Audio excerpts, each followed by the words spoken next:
አርዕስተ ዜና በኢትዮጵያ በ2025 ለሚከናወኑ የሰብአዊ ድጋፎች $2 ቢሊዮን እንደሚያስፈልግ የመንግስታቱ ድርጅት የሰብአዊ ጉዳዮች ማስተባበሪያ አስታወቀም። 6.5 ሚሊዮን ኩንታል የአፈር ማዳበሪያ ተጓጉዞ ወደ ሀገር ውስጥ ገብቷል ተባለ። ከውጭ ሱዳን በሀገሯ እየተደረገ ባለው የእርስ በርስ ጦርነት በመሳተፍ በዘር ማጥፋት ወንጀል ተባባሪ ናት ያለቻትን የተባበሩት አረብ ኤምሬት በዓለም አቀፉ የፍትህ ፍርድ ቤት ልታቆማት ነው ተባለ። ውድ ተመልካቾች ሰላም ጤና ይስጥልን። ከኢሳት ነጻ ህዝብ ሚዲያ የሰዓቱን ዜና ይዘን ቀርበናል። ከዜናዎቹ ጋር ደረጃ ይልማና እኔም ገነት ዘዘው ዜናዎችን ወደ እናንተ እናቀርባለን። ቀዳሚ ወራረግኑ ዜና ተሻገርን። በኢትዮጵያ በ2025 ለሚከናወኑ የሰብአዊ ድጋፎች $2 ቢሊዮን እንደሚያስፈልግ የመንግስታቱ ድርጅት የሰብአዊ ጉዳዮች ማስተባበሪያ አስታወቀ። የተባበሩት መንግስታት የሰብአዊ ጉዳዮች ማስተባበሪያ ጽህፈት ቤት ኦቻ በተያዘው የፈረንጆቹ ዓመት በ2025 በኢትዮጵያ ለሚደረገው የሰብአዊ ድጋፍ $2 ቢሊዮን እንደሚያስፈልግ ያስታወቀ ሲሆን በመጀመሪያው ግማሽ ዓመትም የ$496 ሚሊዮን የገንዘብ እጥረት እንደሚያጋጥም ጠቁሟል። በመካሄድ ላይ ባሉ ግጭቶች የአየር ንብረት መዛባትና ድንገተኛ የጤና እክሎች ምክንያት የሰብአዊ ፍላጎቶች ከፍተኛ ሆኖ መቀጠላቸውን ተቋሙ በቅርቡ ባወጣው የቅድሚያ ሰብአዊ ምላሽና የገንዘብ ክፍተቱን በሚጠቅሰው ሪፖርት አመልክቷል። የሰብአዊ ሁኔታ ግጭት በቀጠለባቸው በተለይም በአማራና በምዕራብ ኦሮሚያ አካባቢዎች አሳሳቢ ሆኖ መቀጠሉን የገለጸው ኦቻ በእነዚህ አካባቢዎች ያለው የጸጥታ እጦት በመሰረታዊ አገልግሎቶች ላይ አቅርቦትን አቋርጧል ብሏል። ኢትዮጵያ ከሶማሊያ ጋር የጀመረችው ግንኙነት በቀጠናው ያላትን የቆየ ስሟን ዳግም ከፍ የሚያደርግ በመሆኑ ስምምነቱ ከግብ እንዲደርስ ጥረት ማድረግ ይገባታል ተባለ። ግንኙነቱ የኢትዮጵያ መከላከያ ኃይል ዋጋ የሚያስጠብቅና የዓለም አቀፍ ሕግን የሚደግፍ የባህር በር ጥያቄዋንም ሊያሳካ የሚችል እድል የሚከፍት መሆኑም ተገልጿል። ሰይፍ ዓለም ዝርዝር አለው። ለአንድ ዓመት ያህል የቆየው የኢትዮጵያና የሶማሊያ አለመግባባት ከሁለቱ ሀገራት አልፎ ለቀጠናውም ስጋት ፈጥሮ ቆይቷል። የሁለቱ ሀገራት አለመግባባት ለሌሎች ሀገራት ጣልቃ ገብነት በር የከፈተ ሆኖ ቆይቷል። ነገር ግን በቱርክ አሸማጋይነት የተጀመረው ውይይት ሀገራቱ ልዩነታቸውን በንግግር እንዲፈቱ አድርጓቸዋል። የሀገራቱ መሪዎች ባደረጉት የሁለትዮሽ ውይይት አዲስ የግንኙነት ምዕራፍ መጀመራቸው ተገልጿል። ይህም ኢትዮጵያ በቀጠናው የነበራትን ስም ወደ ቀድሞ ይዞታዋ የሚመልስ መሆኑም ተገልጿል። ሁለቱ ሀገራት ዳግም የጀመሩትን አዲስ ግንኙነት በተመለከተ ሙያዊ አስተያየት እንዲሰጡ ኢሳት ባለሙያዎችን አነጋግሯል። የዓለም አቀፍ ግንኙነትና የዲፕሎማሲ ባለሙያው ጥላሁን ሊበን የሁለቱ ሀገራት ግንኙነት ለቀጠናውም ለሀገራቱም ትልቅ እድል የሚፈጥር ነው፣ ነገር ግን ከስምምነቱ ባለፈ ዋናው ጉዳይ ተፈጻሚነቱ ነው ብለዋል። የኢትዮጵያ መንግስትና የሶማሊያ መንግስት ያደረጉት ስምምነት ለቀጠናው ትልቅ መፍትሄ ነው ወይም በሰላም ዙሪያ ትልቅ መፍትሄ ነው ምለው ወይም ተስፋ ነው ምለው ተግባራዊ የሚሆን ከሆነ ነው። ነገር ግን በኢትዮጵያ መንግስትና የሶማሊያ መንግስት ወይም በኢትዮጵያ መንግስትና በሶማሊያ መንግስት መካከል ያለው ችግር በሱ የሚቀጥል ከሆነ ወይም ስምምነቱ እንደ ሶማሊላንድ ስምምነት በጅምር የሚቀር ከሆነ ለኛም ለኢትዮጵያም ጥሩ አይደለም፣ ለቀጠናም ጥሩ አይደለም። የኢትዮጵያ መንግስትም ዝም ይላል ብዬ አልጠብቅም። የቀድሞ ዲፕሎማትና ፖለቲከኛው ዶክተር ተሻለ ሰብሩ ስምምነቱ ለኢትዮጵያ በቀጠናው ያላትን ተሰሚነት ከፍ የሚያደርግና ሌሎች ጣልቃ የሚገቡ ኃይሎችም የሚያዳክም ነው ብለዋል። የኢትዮጵያን መከላከያ ኃይል ስምም የሚያድስ ይሆናል ብለዋል። ሶማሊያ የከፈሉት መስዋዕትነት ዋጋ ነው እነሱ እስከዛሬ የቆዩበት። በአንድ ወቅት ላይ መንግስት አልባ ሆኖ በቆዩበት ጊዜ አልሸባብና አልቃይዳ ሌሎችም ጦር አነሱት ወይም ጠመንጃ አነሱት የሽብርተኝነት የተፈረጁትና ሌሎችም ከተቆጣጠሩ በኋላ ነው በኢትዮጵያ መንግስት ፖሊስና በመከላከያ ኃይላችን እዛ በተመደቡት በአሚሶምም ሆነ ከአሚሶም ውጭ የተመደበው የኢትዮጵያ ልጆች ወታደር ልጆች ናቸው ለዛሬ መንግስትነት ያበቁት። ከዚህ በተጨማሪም አቶ ጥላሁን ታሪካዊ ስም ያለው የኢትዮጵያ መከላከያ ለቀጠናው ስጋት የሆነውን አልሸባብን ለመምታት እድል እንደሚፈጥርለትም ገልጸዋል። እንደ አልሸባብ የመሰሉ አሸባሪ ኃይሎችን በመምታት ከኢትዮጵያ መከላከያ ሰራዊት በላይ እኔ አልሸባብን የሚያውቀው አለ ብዬ አላስብም። እንግዲህ ውትድርና ትጥቅ መታጠቅ ወይም የሰራዊት ብዛት ሳይሆን የጠላትን ስነ ልቦና ማወቅ ነው። ከዚህ አንጻር የኢትዮጵያ መከላከያ ሰራዊት የከፈለው መስዋዕትነት እኔ እንደዛ ኢትዮጵያኖች የምንኮራበት ነው፣ አፍሪካኖችም የሚኮሩበት ነው። ከዚህ አንጻር መከላከያ ሰራዊታችን አሁን ችግሩ ተፈቶ በአዲሱ ሰላም አስከባሪ እንዲሳተፍ መደረጉ በኢትዮጵያም በሶማሊያም ለቀጠናውም ትልቅ የምስራች ነው ብዬ ነው። ባለሙያዎቹ አሁን በአዲስ መልክ የተጀመረው የሁለቱ ሀገራት ስምምነት ተፈጻሚ እንዲሆን እና ዓለም አቀፍ ሕግን ያከብርም የኢትዮጵያ የባህር በር ጥያቄ እንዲሳካ የቀጠናውን ፍላጎት ታሳቢ ያደረገ ግንኙነት ማድረግ እንደሚገባ አስተያየታቸውን ሰጥተዋል። የኢትዮጵያ ሲቪል ማህበረሰብ ድርጅቶች ምክር ቤት በኢትዮጵያ የሲቪክ ማህደርን ለመጠበቅና ለማስፋት ቁርጠኛ ነኝ አለ። የኢትዮጵያ ሲቪል ማህበረሰብ ድርጅቶች ምክር ቤት የሲቪክ ምህዳርን ጥበቃን እንደ ዋነኛ ተልዕኮ ቅድሚያ መስጠቱን እንደሚገፋበት አስታውቋል። ምክር ቤቱ በቅርቡ በኢትዮጵያ ውስጥ በሚንቀሳቀሱ 4 የሲቪል ማህበረሰብ ድርጅቶች ላይ ተጥሎ የነበረው እገዳ መነሳቱን እንደሚደግፍ በመግለጫው አስታውቋል። የኢትዮጵያ ሲቪል ማህበረሰብ ድርጅቶች ምክር ቤት በኢትዮጵያ የሲቪክ ምህዳርን ለመጠበቅና ለማስፋት ያለውን ቁርጠኝነት እያረጋገጠ ከዚህ ቀደም በ4 ሲቪል ማህበረሰብ ድርጅቶች ላይ ተጥሎ የነበረው እገዳ እንዲነሳ የተላለፈው ውሳኔ የሚመሰገን እንደሆነም ጭምር ገልጿል። ከዚህ ቀደም የኢፌድሪ ሲቪል ማህበረሰብ ድርጅቶች ባለስልጣን በህግ ባለሙያዎች ለሰብአዊ መብት በመብቶችና ዲሞክራሲ እድገት ማዕከል በኢትዮጵያ የሰብአዊ መብቶች ተሟጋቾች ማዕከልና በኢትዮጵያ ሰብአዊ መብቶች ጉባኤ ኢሰመጉ ላይ እገዳ ተጥሎ የቆየ መሆኑ የሚታወስ ነው። በድርጅቶቹ ላይ የተጣለውን እገዳም አስከትሎ የኢትዮጵያ ሲቪል ማህበረሰብ ድርጅቶች ምክር ቤት የባለስልጣን መስሪያ ቤቱና እገዳ የተጣለባቸው ድርጅቶች ሁኔታውን በተለያዩ ጊዜያት ተገኝተው በትብብር መንፈስ ለመፍታት የሚያስችሉ ተከታታይ ገንቢ የውይይት መድረኮች እንዲከናወኑ ተመቻችቷል ብለዋል። 6.5 ሚሊዮን ኩንታል የአፈር ማዳበሪያ ተጓጉዘው ወደ ሀገር ውስጥ ገብቷል ተባለም።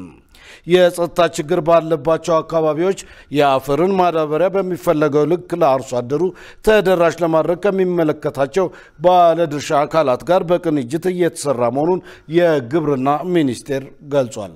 ገነት ዘዘው ያዘጋጀችውን ሰይፍ ዓለም እንደሚከተለው ያቀርበዋል። በኢትዮጵያ አንዳንድ አካባቢዎች የአፈር ማዳበሪያ ዋጋ መናር፣ በህገወጥ መንገድ የምርት ዝውውርና ሌሎች ተያያዥ ተግባራት ሲፈጸሙ ይስተዋላል። ከዚህ አንጻር የአፈር ማዳበሪያ በሚፈለገው ልክ ለአርሶ አደሩ ተደራሽ ለማድረግና ህገወጥ ተግባራትን ከመከላከል አኳያ ምን እየተሰራ ነው ሲል ኢሳት የግብርና ሚኒስቴር ጠይቋል። በሚኒስቴሩ መስሪያ ቤት የህዝብ ግንኙነትና ኮሙኒኬሽን ስራ አስፈጻሚ ከበደ ላቀው በሰጡት ምላሽ ለ2017 እና 2018 ዓ.ም የምርት ዘመን የሚያስፈልገው 24 ሚሊዮን ኩንታል የአፈር ማዳበሪያ ግዢ መፈጸሙንና እስካሁን ባለው ሂደት 6.5 የሚሆነው ማስገባት መቻሉን ገልጿል። አያይዞም የአፈር ማዳበሪያ ለአርሶ አደሩ ተደራሽ ለማድረግ ከመንግስት በተደረገው የ84 ቢሊዮን ብር ድጎማ መሰረት 4 ሚሊዮን ኩንታል የአፈር ማዳበሪያ ግዢ የተፈጸመ መሆኑን ጠቅሰው ግዢ ከተፈጸመው ውስጥ በመርከብና ወደብ ላይ የደረሱ መኖራቸውንም ገልጿል። እቅድ ተይዞ እንግዲህ እስካሁን ባለው ያፈጻጸም ወደ 6.5 ሚሊዮን ኩንታል የአፈር ማዳበሪያ ወደ ሀገር ውስጥ አጓጉዘን አስገብተን ለአርሶ አደሩ ተደራሽ የማድረግ ስራ እየተሰራ ነው ያለው። ስለዚህ ቀሪዎቹን በቀሪ ጊዜያቶች ደግሞ በተጠናከረ መልኩ ወደብ ላይም ያሉ አሉ፣ በመርከብ ላይ እየተጓጓዙ አሉ። ስለዚህ እንግዲህ የግብርና ወቅቶች በእነዚህ በሶስት ወቅቶች ማለትም በዚህ በበጋው የመስኖ ስራችን ለስንዴ የሚሆን ለአትክልቱ የሚሆን እንደገና ደግሞ ለበልጉ የሚሆን እንደገና ለመኸሩ የሚያስፈልገንን የአፈር ማዳበሪያ ግዢ እሱን መሰረት አድርገን ሳይንሳዊ በሆነ መልኩ ጥናት ተደርጎ እያንዳንዱ ክልሎች ምን ያህል ያስፈልጋቸውን ያለው በደንብ በአግባቡ ከተለየ በኋላ ቅድመ ስራዎች ተሰርቶ ግዢው ተፈጽሞ መንግስት ሰፊ ትኩረት ሰጥቶ ነው እየሰራ ያለው። በሌላ በኩል የጸጥታ ችግር ባለባቸው አካባቢዎች የአፈርን ማዳበሪያ በሚፈለገው ልክ ለአርሶ አደሩ ተደራሽ ለማድረግ ከሚመለከታቸው ባለድርሻ አካላት ጋር በቅንጅት እየተሰራ መሆኑን የህዝብ ግንኙነትና ኮሙኒኬሽን ስራ አስፈጻሚ ከበደ ላቀው አንስተዋል። እቅድ ተይዞ እንግዲህ እስካሁን ባለው ያፈጻጸም ወደ 6.5 ሚሊዮን ኩንታል የአፈር ማዳበሪያ ወደ ሀገር ውስጥ አጓጉዘን አስገብተን ለአርሶ አደሩ ተደራሽ የማድረግ ስራ እየተሰራ ነው ያለው። ስለዚህ ቀሪዎቹን በቀሪ ጊዜያቶች ደግሞ በተጠናከረ መልኩ ወደብ ላይም ያሉ አሉ፣ በመርከብ ላይ እየተጓጓዙ አሉ። ስለዚህ እንግዲህ የግብርና ወቅቶች በእነዚህ በሶስት ወቅቶች ማለትም በዚህ በበጋው የመስኖ ስራችን ለስንዴ የሚሆን ለአትክልቱ የሚሆን እንደገና ደግሞ ለበልጉ የሚሆን እንደገና ለመኸሩ የሚያስፈልገንን የአፈር ማዳበሪያ ግዢ እሱን መሰረት አድርገን ሳይንሳዊ በሆነ መልኩ ጥናት ተደርጎ እያንዳንዱ ክልሎች ምን ያህል ያስፈልጋቸውን የሚለው በደንብ በአግባቡ ከተለየ በኋላ ቅድመ ስራዎች ተሰርተው ግዢው ተፈጽሞ መንግስት ሰፊ ትኩረት ሰጥቶ ነው እየሰራ ያለው። ይህ በእንዲህ እንዳለ ያለ አግባብ ህገወጥ ስራዎችን በሚሰሩና የዋጋ ንረትን በሚፈጥሩ አካላት ላይ የሚደረገው ክትትልና የቁጥጥር ስራ ተጠናክሮ እንደሚቀጥል አቶ ከበደ በአጽንኦት ተናግረዋል። በኢትዮጵያ ጥቃት የሚደርስባቸው ሴቶች በቂ ፍትህ እንዲያገኙ ለማስቻል የህግ መሻሻል ሊደረግ እንደሚገባ ተገለጸ። የአዲስ አበባ ከተማ ምክር ቤት የሴቶች ህፃናትና የወጣቶች ቋሚ ኮሚቴ ሰብሳቢ ጥቃት ፈጻሚዎችን ለህግ አሳልፎ ከመስጠት አኳያ በማህበረሰቡ ዘንድ ክፍተት እንዳለም አመልክተዋል። ሰላማዊት ሙልጌታ ያዘጋጀችውን ዮሐንስ ተስፋ ያቀርበዋል። በአሁኑ ወቅት በኢትዮጵያ በሚስተዋለው ግጭትና አለመረጋጋት ሳቢያ በሴቶች ላይ እየደረሱ ያሉ ጾታዊ ጥቃቶች ቀላል የሚባሉ እንዳልሆኑ በተደጋጋሚ ይደመጣል። ጾታዊ ጥቃት በግጭት ውስጥ ባሉ አካባቢዎች ብቻ ሳይሆን አዲስ አበባን ጨምሮ በከተሞችም ውስጥ የተለመደ ማህበራዊ ችግር ሆኖ ቀጥሏል። በኢትዮጵያ የሴቶች ጥቃት በቤት ውስጥ፣ በስራ ቦታ፣ በትራንስፖርት፣ በትምህርት ቤት ውስጥና በመዝናኛ ቦታዎች እንደሚደርስና ከነዚህ ጥቃቶች መካከልም የስነ ልቦና አካላዊና ወሲባዊ ጥቃቶች እንደሚገኙበት ይገለጻል። ለሴቶች ጤናና ስነ ልቦና ጎጂ የሆኑ ክስተቶች የሚስተዋሉት በአብዛኛው ግጭት ባሉባቸው አካባቢዎች እንደመሆኑ በሀገር ውስጥ ሰላምና መረጋጋትን ማስፈን ተቀዳሚ ተግባር እንደሆነ ብዙዎች ይመክራሉ። የአዲስ አበባ ከተማ ምክር ቤት የሴቶች የህፃናትና የወጣቶች ቋሚ ኮሚቴ ሰብሳቢ ዘይነባ ሽኩር በተለያዩ ዘርፎች የሴቶችን ተጠቃሚነት ተደራሽ ከማድረግ አኳያ እየተሰሩ ያሉ ስራዎች ቢኖሩም በተለይ በጾታዊ ጥቃት ላይ ትኩረት ሊደረግ እንደሚገባ ገልጸዋል። ማገዝ ያለበት በርካታ ስራዎች አሉ። በየጊዜው እንደምንሰማው የተለያዩ ጾታዊ ጥቃቶች በሴቶችም በተለይ ህፃናት ላይ በርካታ ጥቃቶች ይደርሳሉና እነዚህን ጥቃቶች ህግንም ከማሻሻልም አንፃር እንዲሁም ደግሞ በዋናነት የህብረተሰቡን ግንዛቤ መጨመርና ይሄ ትክክልም ከባህልም ከመጣንበትም ከኢትዮጵያ ሴትም አንፃር ትክክልና ተገቢ እንዳልሆነ ማስገንዘብ በተለያየ በሚዲያም በተለያዩ የህብረተሰብ የጋራ ውይይቶች ላይ ሀሳብ መስጠት ያስፈልጋል። ይሄ ነገር አሁንም እዛም እዚህም መልኩን እየቀያየረ ክፍተቶች አሉ። አብዛኛው ነገር ግን ኦልሞስት በሚባል ደረጃ ጅምሮቹ ጥሩ ናቸው።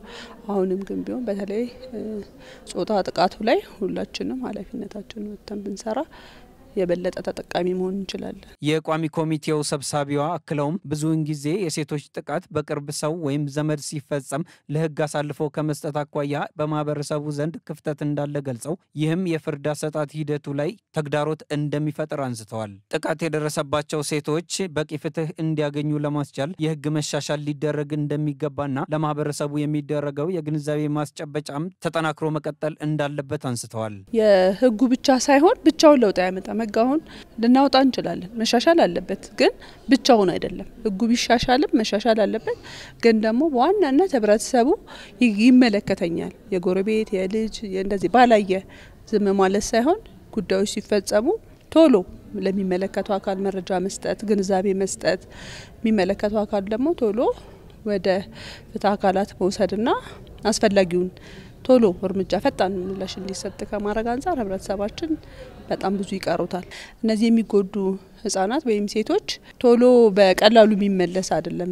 የውስጥ ስሜታቸው በጣም ይጎዳል። ብዙ ነገሮች አሉና እንደዛ ከመሆኑ በፊት ሁላችንም ኃላፊነታችንን ብንወጣና መሪ ቃሉም እንደሚለው ቀጣይነት ያለው ሁሉን አቀፍ ተጠቃሚነት ካልን ምንም ሳትሆን ኮንፊደንሻሊ ጥሩ ሴት ሆና እኩል ሴት ስለሆነች ብቻ ሳይሆን በብቃቷ በኢኮኖሚም በማህበራዊም በፖለቲካም እንድትጠቀም ነው የምንፈልገውና ሁለንተናዊ ተጠቃሚ እንድትሆን ፈጣን ተሳትፎ እንዲኖራት ከማድረግ አንፃር ሁላችንም ኃላፊነታችንን እንወጣ። ሴቶች በጤና በትምህርትና በተለያዩ ዘርፎች ተጠቃሚ እንዲሆኑ በትኩረት እየተሰራ መሆኑን የቋሚ ኮሚቴ ሰብሳቢዋ አስታውቀዋል።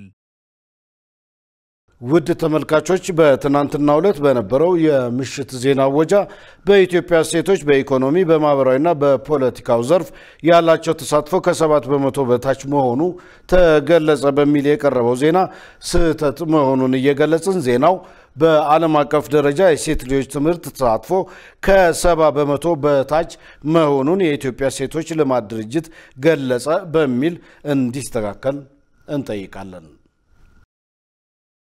በአማራ ክልል በተከሰተው የኮሌራ ወረርሽኝ በቀን ውስጥ በበሽታው የሚያዙ ሰዎች ቁጥር በአማካኝ ከ18 ወደ 5 መቀነሱን የክልሉ ህብረተሰብ ጤና ኢንስቲትዩት አስታወቀ። በተከሰተው ወረርሽኝ ከታህሳስ 4 ቀን 2017 እስከ የካቲት 27 ቀን 2017 ዓ.ም ባለው ሪፖርት የ5 ሰዎች ህይወት ማለፉን ኢንስቲትዩቱ አስታውቋል። መሰረት ባዩ ያዘጋጀችውን መሳይ ገዛኸኝ ታቀርበዋለች። በአማራ ክልል ታህሳስ 24 ቀን 2017 ዓመተ ምህረት በምዕራብ ጎንደር ዞን ቋራ ወረዳ በተከሰተው ወረርሽኝ ምክንያት ጎንደር ከተማ፣ አለፋ ወረዳ፣ ባህር ዳርና ደብረ ማርቆስ ከተማን ጨምሮ ምዕራብ ጎጃም ዞን ቡሬ ከተማ እንዲሁም ካዊ ዞን ዞንጃዊ ወረዳ ላይ መስፋፋቱ ከዚህ ቀደም መገለጹ የሚታወስ ነው። አሁን ላይ ወረርሽኙን መቆጣጠር ተችሏል ወይ ሲል ኢሳት በክልሉ ህብረተሰብ ጤና ኢንስቲትዩት የበሽታዎችና የጤና ሁኔታዎች ምላሽ አሰጣጥ ባለሙያ ሲስተር ሰፊ ደርብን ጠይቋል። ባለሙያዋ በሰጡት ምላሽ ኢንስቲትዩቱ ወረርሽኙን ለመከላከልና ለመቆጣጠር የተለያዩ ስራዎችን እየሰራ መሆኑን ገልጸዋል። ወረርሽኙ ከተከሰተ ታህሳስ 24 ቀን 2017 እስከ የካቲት 27 ቀን 2017 ዓመተ ምህረት ባለው ሪፖርት 376 ሰዎች በወረርሽኙ መያዛቸውን ገልጸው የ5 ሰዎች ህይወት ማለፉን ተናግረዋል። 11 ሰዎች በሕክምና ተቋም ክትትል እያደረጉ እንደሚገኝም ባለሙያዋ ጠቁመዋል። ስርጭት መጠኑ እንግዲህ በባለፈው ወረርሽኙ ከጀመረ ጀምሮ ትላንትና የካቲት 27 2017 ዓ.ም ድረስ ባለው መረጃ ወደ 376 በኮሌራ ምክንያት ታመው ሕክምና አግኝተዋል። እንግዲህ ከነዛ ውስጥ 5ቱ ህይወታቸውን አጥተዋል ማለት ነው። እንግዲህ ይህን ስርጭቱን ለመቀነስ ከባለድርሻ አካላት ጋራ ውይይት የካቲት 19 ላይ ውይይት ተደርጓል። እንግዲህ እነሱም ከውይይቱ በኋላም ያው ሁሉም የሚመለከተውን ስራዎች እንዲሰሩ ስምምነት ላይ ደርሰናል ማለት ነው። ባለሙያዋ ባለፉት ጊዜያት በአማካኝ በቀን 18 ሰዎች ይያዙ ነበር ያሉ ሲሆን አሁን ላይ ወደ 5 ማሽቆልቆሉን ገልጸዋል። ወረርሽኙን ለመቆጣጠር ቢሮው ከዓለም ጤና ድርጅት ጋር በመሆን መድኃኒትን ጨምሮ የውሃ ማከሚያ ኬሚካሎችን ወደ አካባቢዎች እንዲደርሱ እየተደረገ ነው ብለዋል። አልፎ አሁን ትንሽ አልፎ አንድ ሁለት ታማሚ የሚመጣው ባህር ዳር ከተማ ላይ ነው እንጂ ሌሎች ጋር ባለበት ነው የቆመው ማለት ነው። በየቀኑ አሁን ሪፖርት በቀን 18 ሪፖርት አድርገን እናውቃለን። አሁን ግን በየቀኑ 5-4 ነው በየቀኑ ሪፖርት የተደረገ ያለው እንጂ ቀንሷንማ ማለት ወይም ተቆጣጥረናል ማለት የምንችለው ዜሮ ሪፖርት ሲሆን ነው። እሱ ግን ባንዴ መቆም ስለማይችል ግን ከባለፈው አንፃር በቀን 18 ሪፖርት ካረግነው አንፃር አሁን ያው 5ም 4ም 6ም ስለሆነ ሪፖርት እያደረግን ያለ ነው። ከዛ አንፃር ነው ቀንሷን ያልነው። የወረርሽኙን መጠን ለመቀነስ ማህበረሰቡ ጥንቃቄ እንዲያደርግ ግንዛቤ የመፍጠር ስራዎችን መስራቱን የአማራ ክልል ህብረተሰብ ጤና ኢንስቲትዩት አስታውቋል።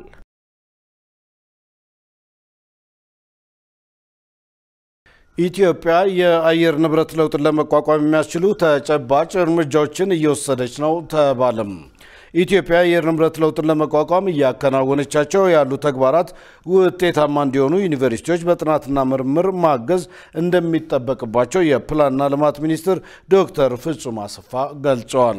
የፕላንና ልማት ሚኒስቴር ከዩኒቨርሲቲዎች ጋር የአየር ንብረት ፎረም ለመመስረት ያለመ ውይይት እያደረገ ይገኛል። በዓለም አቀፍ ደረጃ የአየር ንብረት ለውጥን ለመቋቋም እየተተገበሩ የሚገኙ መርሃ ግብሮችን ለማሳካት ዩኒቨርሲቲዎች ምርምሮችን አጠናክረው ሊቀጥሉ እንደሚገባም ገልጸዋል። የአረንጓዴ አሻራ መርሃ ግብር የተፈጥሮ ሀብት ጥበቃ ልማት፣ የታዳሽ ኃይል አማራጭን መጠቀምና የአየር ብክለትን የመቀነስ ስራዎች ተጠቃሽ ናቸው ብለዋል።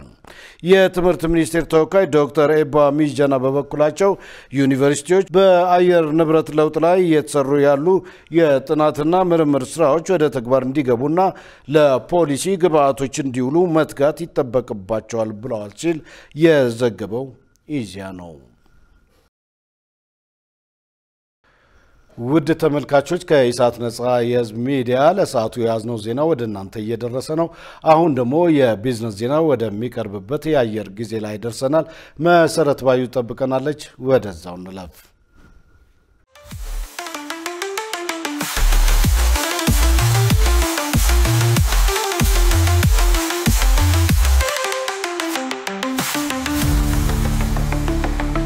ውድ ተመልካቾቻችን ከኢሳት ነጻ የህዝብ ሚዲያ ለለቱ ያዝናቸውን የቢዝነስ ዘገባዎች ወደ እናንተ አደርሳለሁ። ከዘገባዎቹ ጋር መሰረት ባዩ ነኝ። አብራችሁን ቆዩ።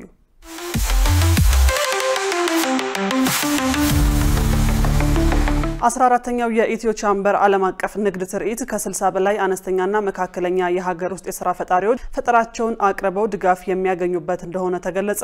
ትርኢቱ ከመጋቢት 4 ቀን እስከ 8 ቀን 2017 ዓ.ም ድረስ እንደሚካሄድ ተገልጿል። 14ኛው የኢትዮ ቻምበር ዓለም አቀፍ ንግድ ትርኢት የኢትዮጵያ ንግዙ በሚል መሪ ቃል በአዲስ አበባ ኤግዚቢሽን ማዕከል ይካሄዳል። የንግድ ትርኢቱን የኢትዮጵያ ንግድና ዘርፍ ማህበራት ምክር ቤትና የንግድና ቀጠናዊ ትስስር ሚኒስቴር በመተባበር አዘጋጅተውታል።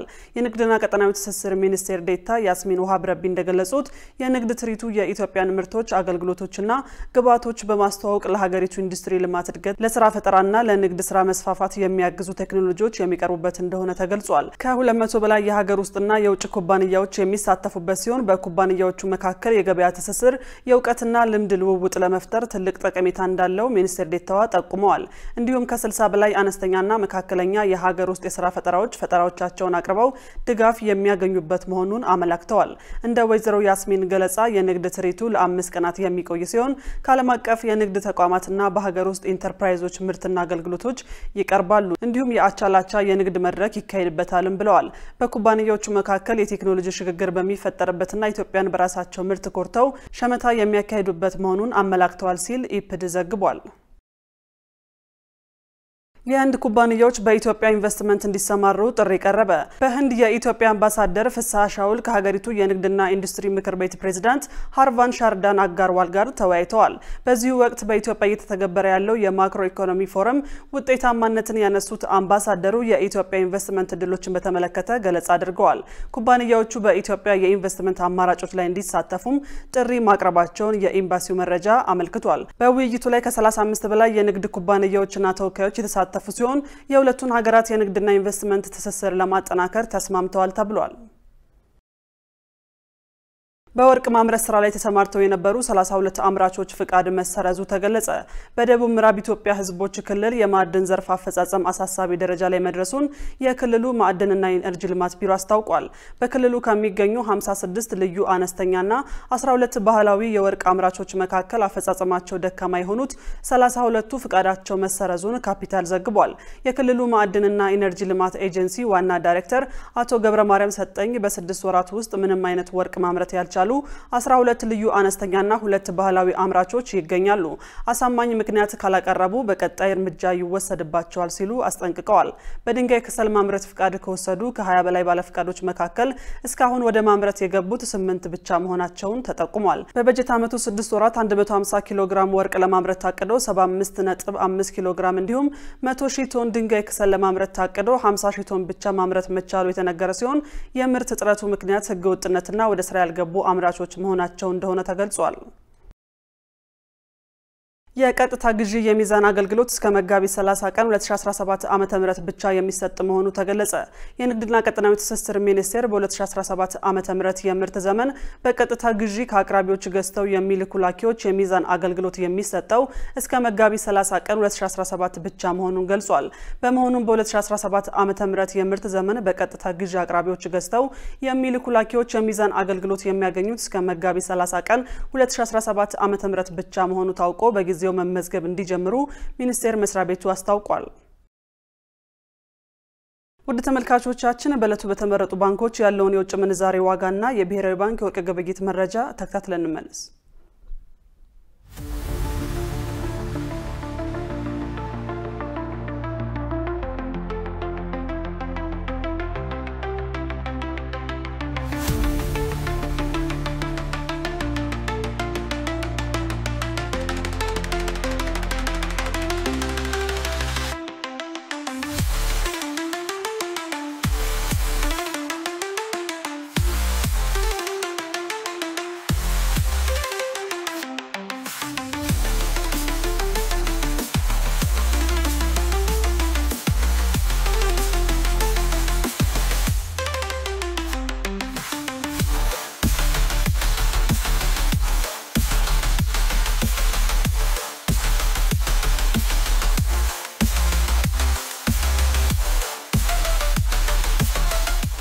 የተከበራችሁ ተመልካቾቻችን ከኢሳት ነጻ የህዝብ ሚዲያ ለዕለቱ ያዝናቸው የቢዝነስ ዘገባዎች በዚሁ ተጠናቀዋል። ወደ ቀሪዎቹ ዜናዎች እንመለስ።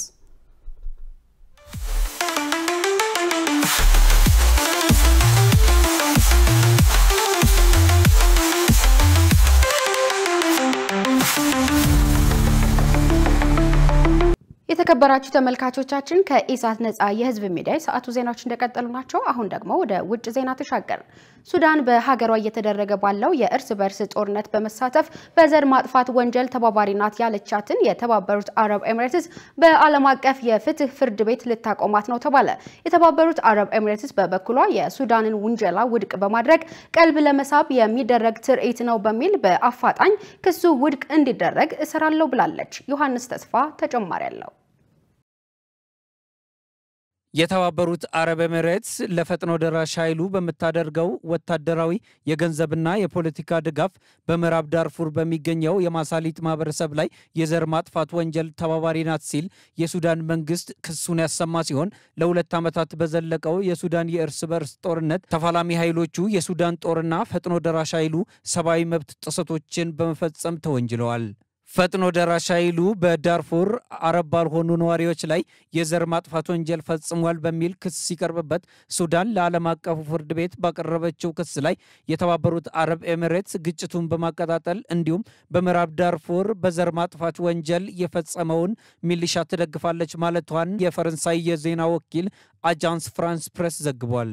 የተባበሩት አረብ ኤሚሬትስ ዓለም አቀፋዊ የሆነ ጥሰቷ ላስከተለው ጉዳት ሁሉ ካሳን ጨምሮ በጦርነቱ ሰለባ ለሆኑ ሰዎች ክፍያዎችን ልትፈጽም ይገባል መባሉንም መረጃው አክሎ ገልጿል። ስማቸው እንዲገለጽ ያልፈለጉ የተባበሩት አረብ ኤሚሬትስ ባለስልጣን በበኩላቸው በሱዳን ጦር ተወካይ በኩል ለዓለም አቀፉ የፍትህ ፍርድ ቤት የቀረበው ክስ ምንም አይነት ህጋዊ የሆነ ተጨባጭ መሰረት የሌለው ነው፣ ከዚህ አስከፊ ጦርነት ለማዘናጋት የተደረገ ሌላ ሙከራ ነው ሲሉ አጣጥለውታል።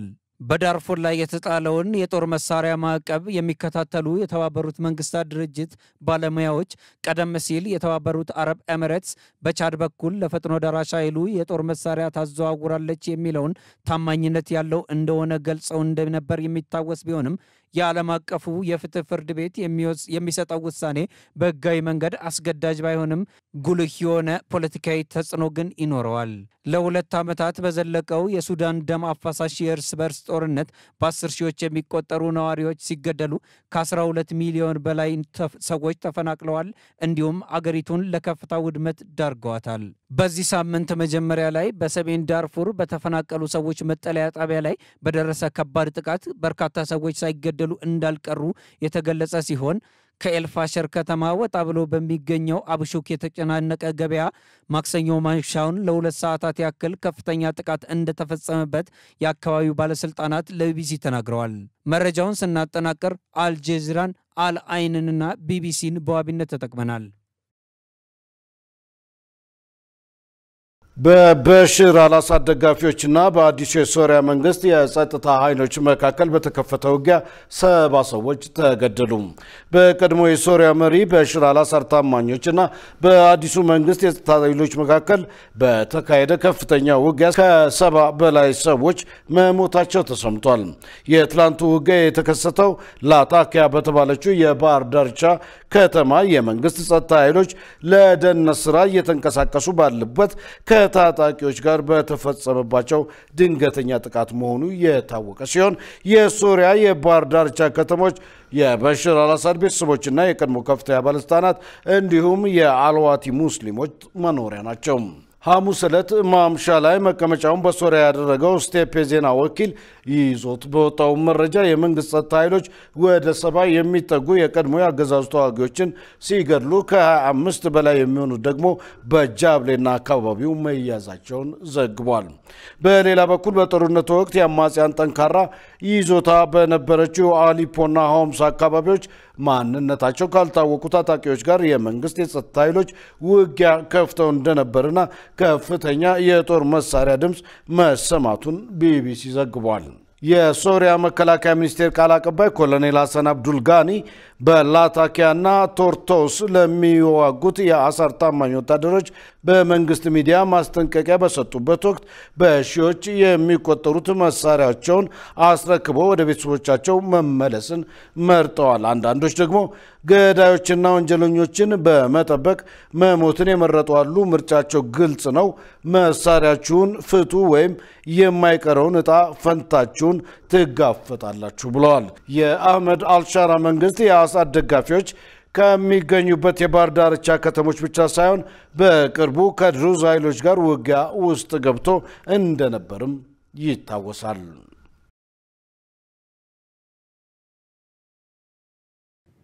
የተከበራችሁ ተመልካቾቻችን አሁን ደግሞ የስፖርት መረጃዎችን የምንከታተልበት ሰዓት ላይ ደርሰናል። የስፖርት መረጃዎችን የሚያቀርብልን ሙሉቀን ሰለሞን ነው። በቀጥታ ወደ ስፖርት ዘገባዎች ለጤንነት ለምት ለወዳጅነት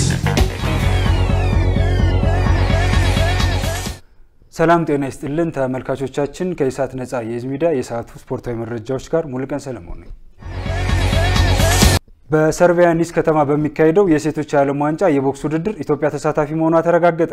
ከማርች 8 እስከ 17 በአውሮፓዊቷ ሰርቢያ ኒስ ከተማ በሚካሄደው የሴቶች ዓለም ዋንጫ የቦክስ ውድድር ላይ ኢትዮጵያ በሮማን አሰፋና በሚሊዮን ጨፎ ትወከላለች። የአዲስ አበባ ፖሊስ ተወዳዳሪዎች የሆኑት ሮማንና ሚሊዮን በውድድሩ ለመካፈል በትላንትናው ዕለት ወደ ሰርቢያ ማምራታቸውን የኢትዮጵያ ቦክስ ፌዴሬሽን አሳውቋል። በውድድሩ ከ100 ሀገራት በላይ የተውጣጡ ከ500 በላይ እንስት ቦክሰኞች በ12 የክብደት ደረጃዎች የሚሳተፉ ሲሆን ለውድድሩ አሸናፊዎች $100,000፣ ሁለተኛ ደረጃ ለሚይዙ $50,000 እንዲሁም ሶስተኛ ደረጃን ይዘው የሚያጠናቅቁ $25,000 ተሸላሚ እንደሚሆኑ ዓለም አቀፉ የቦክስ ማህበር ያገኘነው መረጃ ያመለክታል። በተጨማሪም አራተኛ፣ አምስተኛ እና ስድስተኛ ደረጃን ይዘው የሚያጠናቅቁ ቦክሰኞች እንደየደረጃቸው እስከ $10,000 ተሸላሚ ይሆናሉ ተብሏል።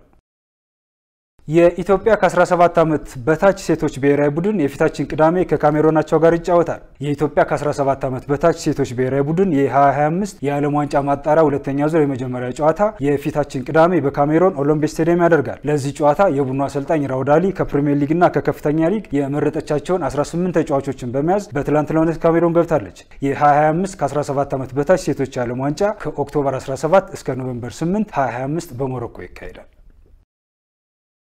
በ2026 ዓለም ዋንጫ ውድድር ፍጻሜ አዲስ ነገር እንደምንመለከት የፊፋ ፕሬዚደንት ጃኒ ኢንፋንቲኖ ተናገሩ። ፕሬዚደንቱ በ2026 በዓለም ዋንጫው ፍጻሜ የረፍት ሰዓት ላይ እንደ አሜሪካ ሱፐር ቦል ፍጻሜ ጨዋታ አይነት የሙዚቃ ዝግጅት እንደሚቀርብ ይፋ አድርገዋል። ለረፍት ሰዓት ዝግጅቱ አርቲስቶችን የሚመርጡ ቡድን ከወዲሁ እያዘጋጁ መሆኑንም ጠቁመዋል። የዓለም ዋንጫ ውድድር መካሄድ ከጀመረበት 1930 ወዲህ ለመጀመሪያ ጊዜ በፍጻሜው ረፍት ሰዓት የሙዚቃ ዝግጅት የሚቀርብ ይሆናል። የ2026 ዓለም ዋንጫ ውድድር አሜሪካ፣ ሜክሲኮና ካናዳ በጥምረት የሚያዘጋጁ ሲሆን የመጨረሻው የፍጻሜ ጨዋታ በአሜሪካ ኒው ጀርሲ ግዙፉ ሚትላይፍ ስቴዲየም ይካሄዳል ተብሎ ይጠበቃል። በተያያዘ ዜና ለመጪው የዓለም ክለቦች ዋንጫ ውድድር $1 ቢሊዮን የሽልማት ገንዘብ መመደቡን የፊፋው ፕሬዚደንት ጃኒ ኢንፋንቲኖ ተናገሩ። በተጨማሪም ከዓለም ክለቦች ዋንጫ ውድድር የሚገኘው ገቢ ሙሉ በሙሉ ለክለቦች እንደሚከፋፈል ገልጿል። የውድድሩ አሸናፊ ስንት እንደሚከፈለው በይፋ ባይገለጽም የተለያዩ ታማኝ ስፖርታዊ መረጃ ምንጮች እንደዘገቡት ከሆነ ግን የዓለም ክለቦች ዋንጫ ውድድርን የሚያሸንፈው ክለብ $100 ሚሊዮን የሚጠጋ የሽልማት ገንዘብ ሊያገኝ እንደሚችል ተዘግቧል። የ2025 የዓለም ክለቦች ዋንጫ ከሰኔ 8 2017 እስከ ሐምሌ 6 2017 ዓ.ም በአሜሪካ በ32 ክለቦች መካከል ይካሄዳል።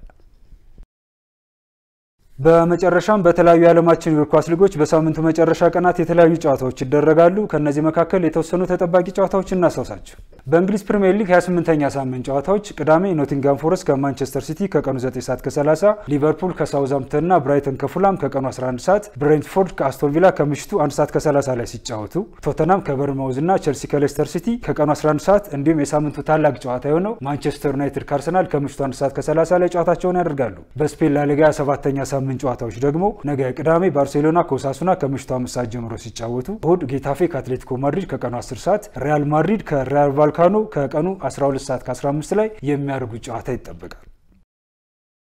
ተመልካቾቻችን ከዕለቱ ስፖርታዊ መረጃዎች ጋር ሙሉቀን ሰለሞን አብራችሁ ቆየው። መልካም ሰንበት ይሆንላችሁ። ለጤንነት ለምት ለወዳጅነት የተከበራችሁ ተመልካቾቻችን ከኢሳት ነጻ የህዝብ ሚዲያ የሰዓቱ ዜናዎች ይህን ይመስሉ ነበር። ገነት ዘዘውና ደረጃ ይልማ ዜናውን ወደ እናንተ ስናደርስ ቆይተናል። ከቀሪ የኢሳት ዝግጅቶች ጋር ሰናይ ጊዜ